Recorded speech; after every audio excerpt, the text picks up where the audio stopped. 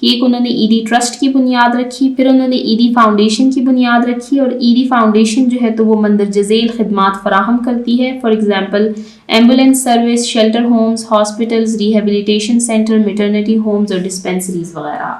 अब last point के बारे में लिखते हैं जो कि है death. passed away on July 8, 2016 at the age of 88 in Karachi, Pakistan. As per his will, his organs were donated to those in need. Passed away on July 8, 2016 at the age of 88 in Karachi, Pakistan. इनकी वफ़ात हुई 8 जुलाई 2016 को कराची, पाकिस्तान में at the age of 88. As per his will, इनकी वसीयत के मुताबिक his organs, उनके एज़ा, were donated to those in need, उनके एज़ा डोनेट किए गए उन लोगों को जिनको ज़रूरत थी। तो यहाँ पर हमने इस क्वेश्चन को कंप्लीट किया जिसमें हमने अब्दुल सत्तार ईदी के ज़िंदगी के अहम मालूमात और अहम वाक़यात के बारे में रीड किया। हमने उनकी date and place of birth के बारे में रीड किया, family, marriage, life and works और डेथ के बारे में। यहाँ पर हमारा ये क्वेश्चन एंड होता है, इसके साथ ही हमारा वोकैबुलरी का पोर्शन एंड होता है। अब नेक्स्ट पोर्शन है हमारे पास यूज़ ऑफ लैंग्वेज का, जिसको हम इंशाल्लाह नेक्स्ट वीडियो में कवर करेंगे क्योंकि फिर वीडियो काफ़ी लेंथी हो जाएगी। तो यूज़ ऑफ लैंग्वेज और राइटिंग के पोर्शन को हम नेक्स्ट वीडियो में कवर करेंगे। इसके साथ ही हमारा अब्दुल सत्तार ईदी का टॉपिक एंड हो जाएगा। जिन्होंने मेरे चैनल को अभी तक सब्सक्राइब नहीं किया, काइंडली मेरे चैनल को सब्सक्राइब कीजिए ताकि हर आने वाली वीडियो आपको टाइमली मिल सके। Thank you.